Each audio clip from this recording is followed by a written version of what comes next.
Kyle Pitts is headed to IR and might be done for the rest of the season. What does that mean for the Falcons offense moving forward? You are Locked On Falcons, your daily Atlanta Falcons podcast. Part of the Locked On Podcast Network, your team every day.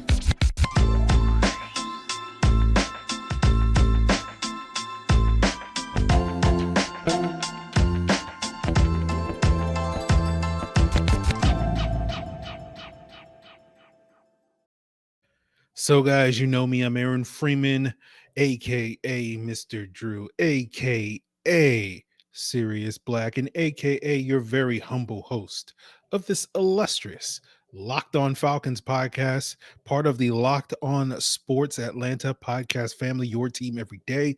And today's episode of Locked On Falcons is presented by Prize Picks. Prize Picks is daily fantasy made easy. Just pick 2 to 5 players, and if they score more or less than their Prize Picks projection, you can win up to 10 times your money on your entry. First time users can receive a 100% instant deposit match up to $100 with the promo code Locked On. That's prizepicks.com, promo code Locked On. So, guys, we thank you for making a Locked On Falcons your first listen each and every day. Of course, Locked On Falcons is free and available on a variety of podcast platforms, including on YouTube. Make sure you subscribe to Locked On Falcons on YouTube. Give us a like when you do. Hit that bell, and you will get the video version of the podcast the night before the audio drops.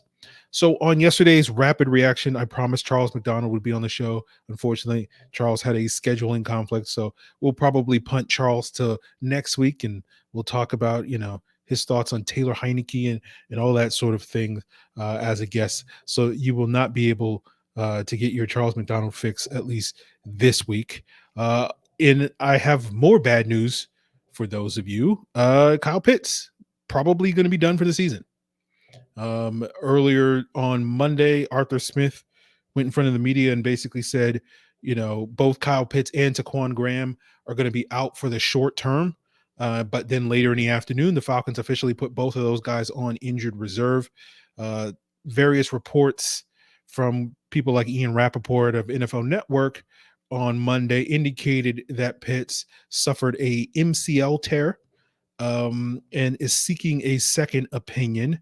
And I'm not a doctor, although I am related to one. And I did stay at a Holiday Inn Express last night. And that Holiday Inn Express does have Google.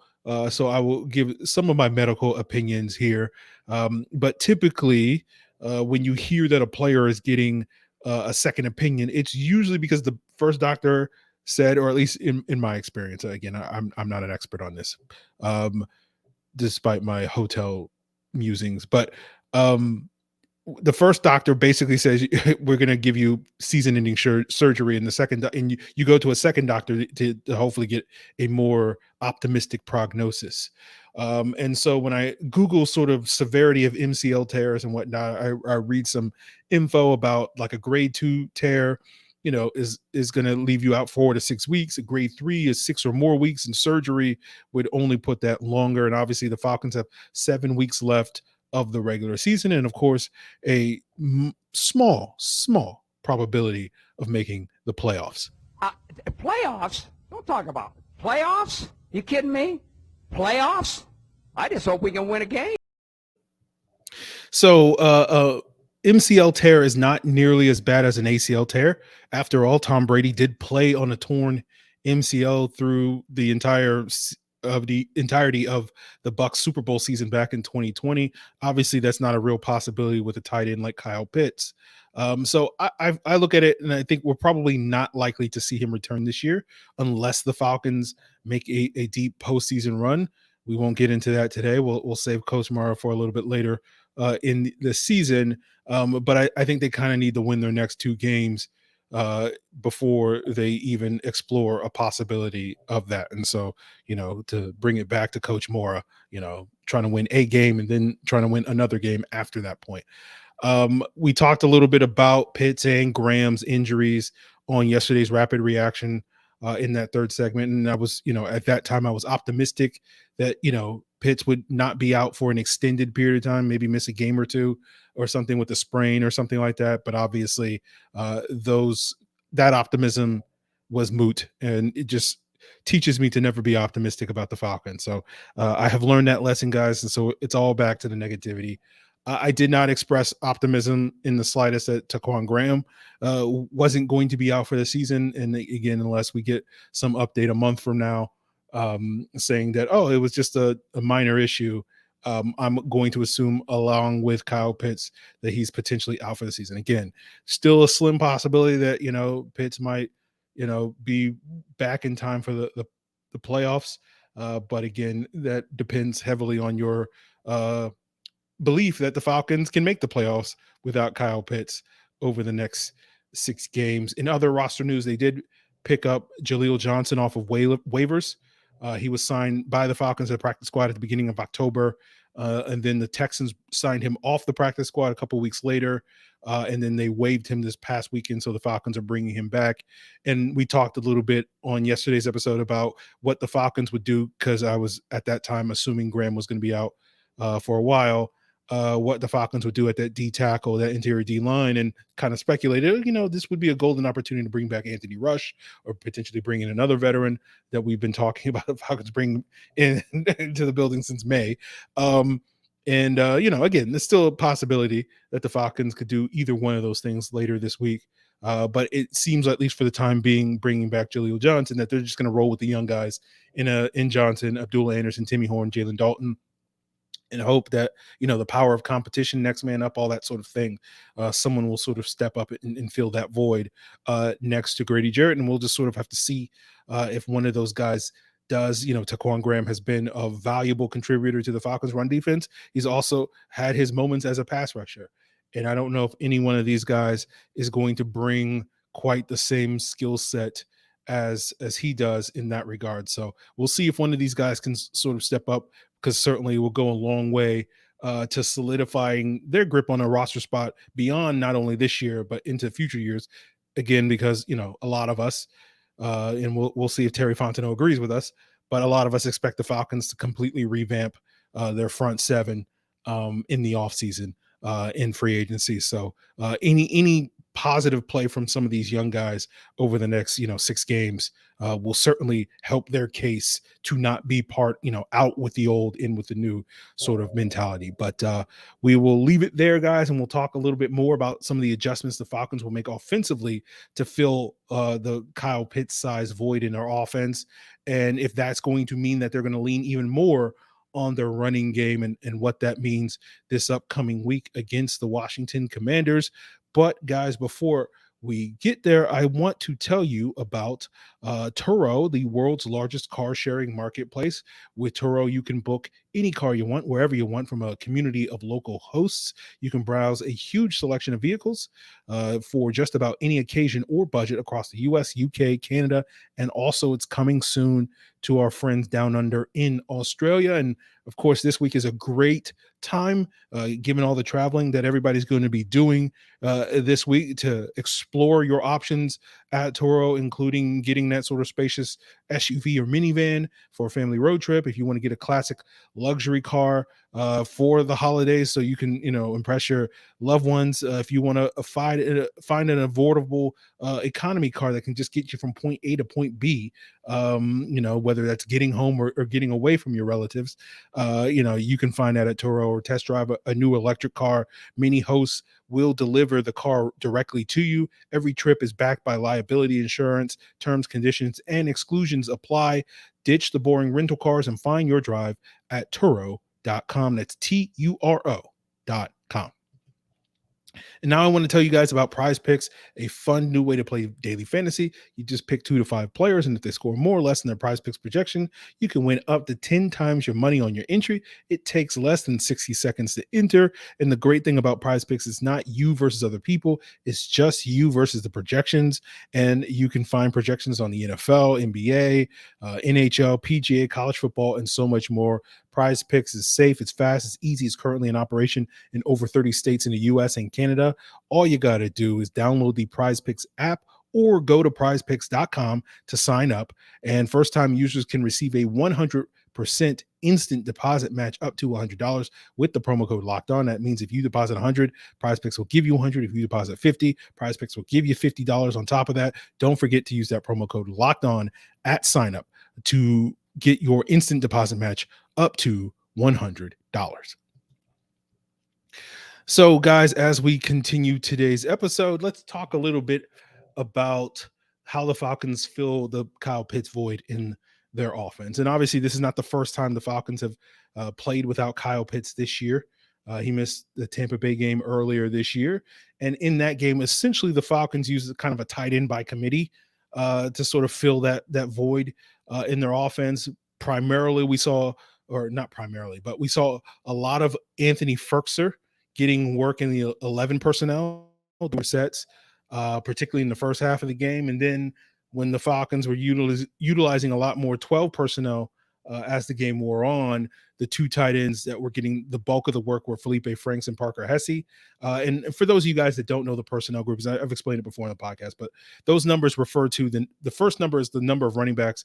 The second number is the number of tight ends. So 11 personnel is one running back, one tight end. 12 personnel is one running back, two tight ends. So you can kind of do the math on that, with 5 skill position players. So that's why, 1 + 1 = 2, minus 5 is 3. So that's a 3 wide receiver set. So just want to explain that for those of you that when you hear those numbers, you don't know exactly what I'm talking about. So since then, we've seen a lot more of MyCole Pruitt and Parker Hesse as sort of their two guys in their two tight end sets. And that's a big reason why Feleipe Franks, especially the last 2 weeks, has been inactive.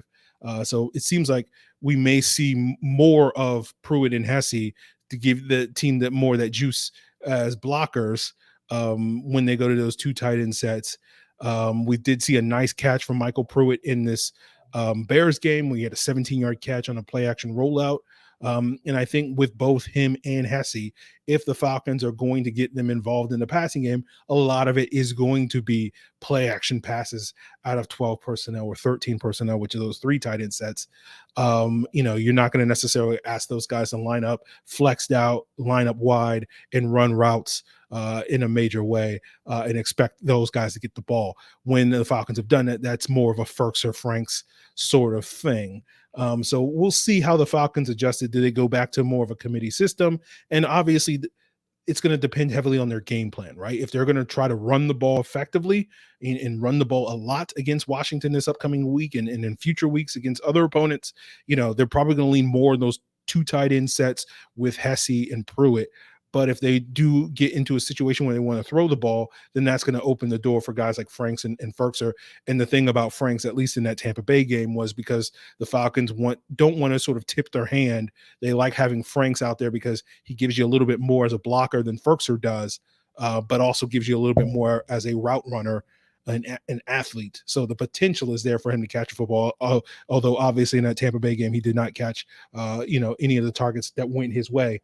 And dropped one and ran a bad route on an overthrow from Mariota. So, that we'll see what sort of game the Falcons play in that regard. But, running the ball against Washington may not be the best strategy because you look at some of the numbers that say they're one of the best run defenses in the league. They're number 2 currently, or at least heading into this weekend in terms of run defensive DVOA, according to Football Outsiders. Now, obviously, we were having a similar conversation heading into that week 6 game after the Tampa Bay game against the 49ers, who I think were either 1 or 2 at that point in time in terms of run defensive DVOA. Obviously, the Falcons were very effective running the football against that 49ers front, although, again, the 49ers were down several key players on defense and several key starters, particularly on the front. I don't know if Washington's as beat up as them. I know Chase Young obviously has missed most of the season, but he's kind of expected back this week. They did not play him last week against Houston, presumably because they wanted him to be healthier for this game, potentially. Cole Holcomb, I know their middle linebacker, has also missed a couple of weeks now. And so we'll see if Young comes back. I know he presents some fear when it comes to the pass rush, but we know Chase Young doesn't do much, especially against Caleb McGarry, who shut him down last year. But Chase Young is an elite run defender. So if he does come back this year, and that's not me being, I am being somewhat facetious because I'm taking shot. I'm explaining a joke. So is instantly unfunny. But essentially, Chase Young is hyped as a pass rusher, but he's actually a really good run defender. He's legitimately a good run defender. But you don't take a player, a generational talent, number 2 overall, because he's good against the run. But that's a whole separate conversation. So if he does come back, presumably it would be even harder for the Falcons to run the ball this week against the Commanders. So obviously, these are crossover Thursday conversations that you guys will be sneaking away from your family on Thursday to listen to when I'm joined by David Harrison of Locked On Commanders. So we'll see how we get into all of that. Obviously, we're going to do a lot more research, or I'm going to do a lot more research to have you guys covered on that front later in the week. But, at least my preliminary research and knowledge of Washington is that their weakness defensively is their secondary. So they are a team that presumably, especially, once Caleb McGarry shuts down Chase Young, and whoever your left guard is, if that guy can block Jonathan Allen, although, I'm a little worried about Chuma Adoga or Kobe Gossett, whoever winds up getting the start next week, going up against Jonathan Allen, because Jonathan Allen is legitimately the Commanders' best pass rusher and is one of the best interior pass rushing D tackles in the NFL, probably only a notch or two below Grady Jarrett in that regard. But normally against Washington, you would probably have more success throwing the football, but we know that's a major weakness or inefficiency or whatever you want to call it for this Falcons team. So at least for the next game and probably beyond that, you're going to need to see that evolution from Marcus Mariota. You're going to need to see Drake London be much more involved in the passing attack. He obviously had one catch yesterday and went for a touchdown, but that's not going to cut it. Right. And obviously you want to see Olamide Zaccheaus also get involved, who's quietly been very solid for the Falcons this year. And if the passing game doesn't step up, then you're basically, relying entirely on your running game to basically push around this Washington front like you did the 49ers several weeks back. And so we'll see if the Falcons can take care of business. Obviously, they have some playoff hopes dangling. I won't play the Mora clip again. So as I said earlier, I do think these next 2 games are kind of must-win games if the Falcons at least want to control their destiny. They're going to have to get lucky even if they split these next 2 games, down the stretch, because the schedule's presumably going to, there's going to be some tough games after the bye week. Let's say tougher. I'm not, there's a couple of wins in there, presumably, if the Falcons play well. But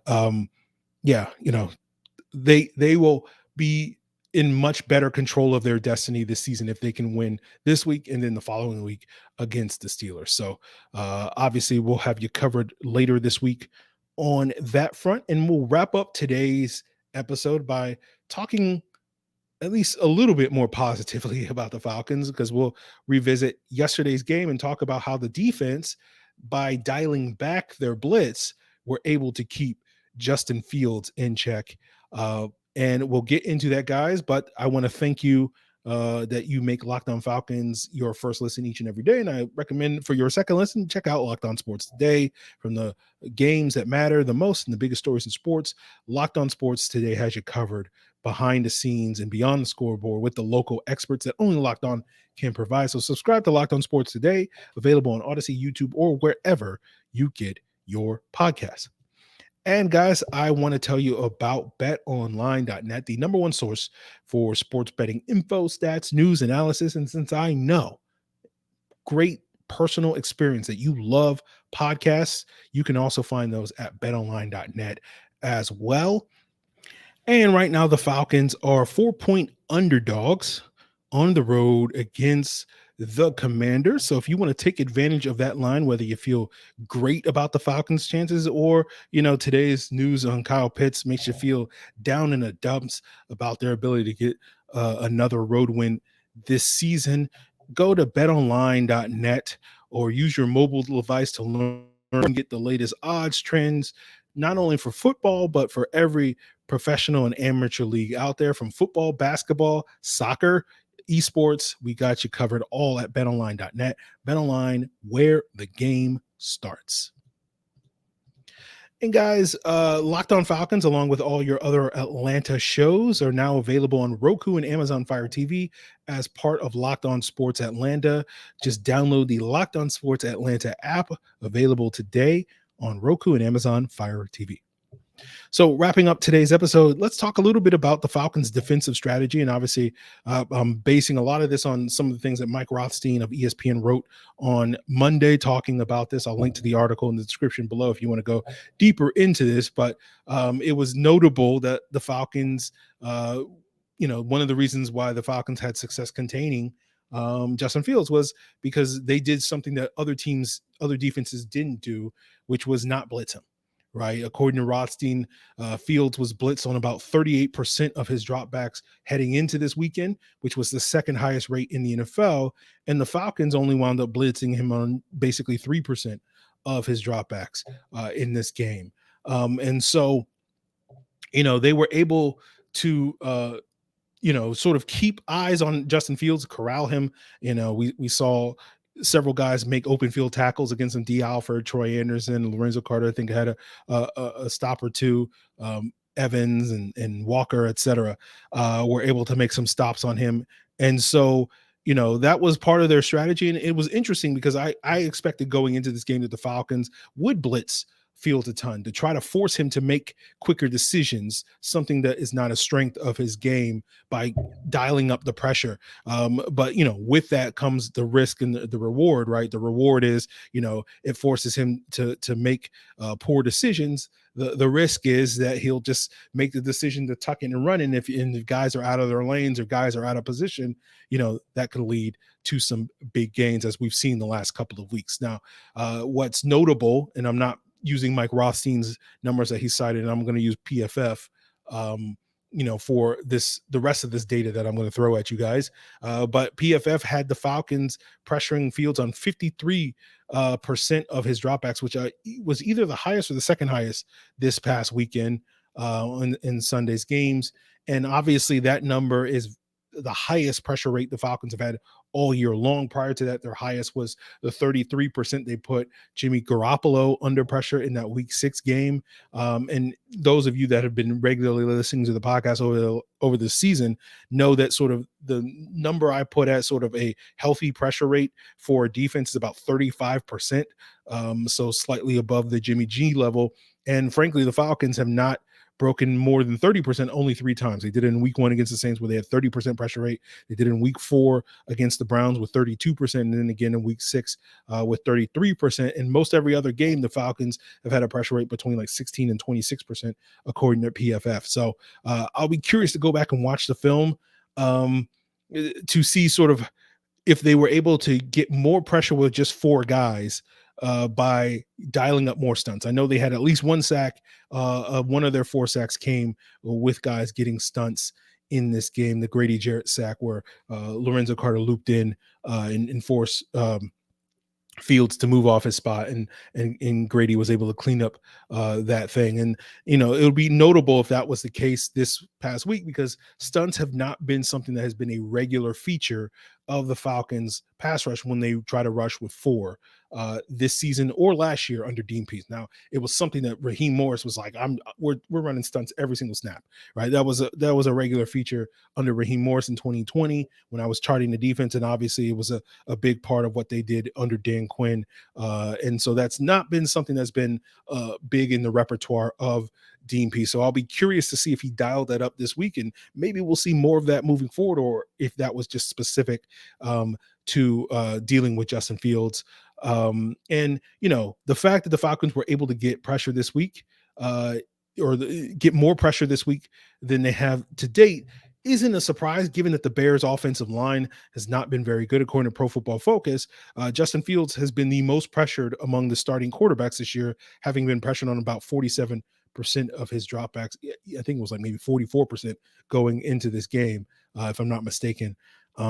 And some of that pressure, high pressure number, is due to, again, going back to Fields' propensity to hold on to the football, trying to process things and make decisions. And the other thing that PFF keeps track of is how often the pressure is on the quarterback as opposed to the offensive line or other players. And Fields, I think, is second behind Lamar Jackson in terms of quarterback-induced pressure, right? Marcus Mariota, by the way, is like 12th on that list, which I think was like top 5 through the first like 3 or 4 games. So that is something that Mariota has seemingly gotten better at as the season has gone on and not holding onto the ball and making better and quicker decisions. Now, this matters because this week, normally I would sit here and say, oh, the Falcons got pressure against a bad Bears offensive line. Great for one game. It's a one-off. We won't see it again. But I do think this week they have another opportunity against a questionable Commanders offensive line that is not far behind the Bears when it comes to allowing pressure. Taylor Heineke has been pressured on 42% of his dropbacks this year, which is again his third most among the current starters. Now, granted, Carson Wentz was not pressured nearly to the same rate. And so that, I'll have to do a little bit more research on, what's changed in the last, 4 or 5 games under Heineke versus the previous games. Though I imagine, some of it's injury related. I know Wes Schweitzer could potentially come back this week. He's been, I think, on IR the last 6 weeks with a concussion. And, just looking at some of the PFF grades, it does seem like the weakness of the Commanders' offensive line is the interior, especially that center position, where, Chase Roulier got hurt earlier this season. I think now they're on Tyler Larson, who's like the 4th starting center that they had. I think Schweitzer actually started a game back in like September at the center position. So that's a vulnerability the Falcons can attack. Obviously, again, having a healthy Taquan Graham would help in that regard, but obviously Grady Jarrett is going to have to do some of the heavy lifting, but hopefully one of these young guys, Horn, Abdullah, Dalton, etc., can step up and contribute there and take advantage of that weakness. So we'll see sort of, where the Commanders' offensive line is looking as the week unfolds. You also look at, PFF's charting of Heineke and his numbers when he's blitzed versus when he's not blitzed. And the numbers indicate that he's also another quarterback that certainly benefits from the blitz and has actually been pretty bad when he's not blitzed in terms of potentially turning the ball over. So I would expect, again, a second week in a row where the Falcons rely heavily on their 4-man pressures to get home at the quarterback. So that will be something, again, as I said, I'll key on sort of their usage of stunts when I watch the All-22 on Tuesday. But if you guys have any other things that you want me to look out for when we do our All-22 review tomorrow, that will also be a Q&A episode. Of course, you can hit me up on the various ways that you can, provide your feedback, good, bad, negative, and all the things in between. You can do so via Twitter or Facebook at Locked On Falcons. You can send an email to lockedonfalcons@mail.com. You can leave a comment here on Locked On Falcons YouTube channel, or you can hit me up in the Discord, Locked On Falcons, the link in the description below. I'll leave a link to that Mike Rothstein article as well, guys. But that is going to do it for us here. Obviously, a big blow, not sort of the celebratory victory Monday that we were hoping for, or victory Tuesday, whatever you want to call it, as you're listening to this. But obviously, injuries happen. Next man up. We'll see how the Falcons recover. And we'll just see if they can, sort of circle the wagons and, get it done, or, this week against the Commanders and sort of another must-win game. And of course, still having several other games in which they need to, probably win the majority of to have any realistic shot at making the postseason. So we'll see if they're up to the task. Really, guys, appreciate it. Till then.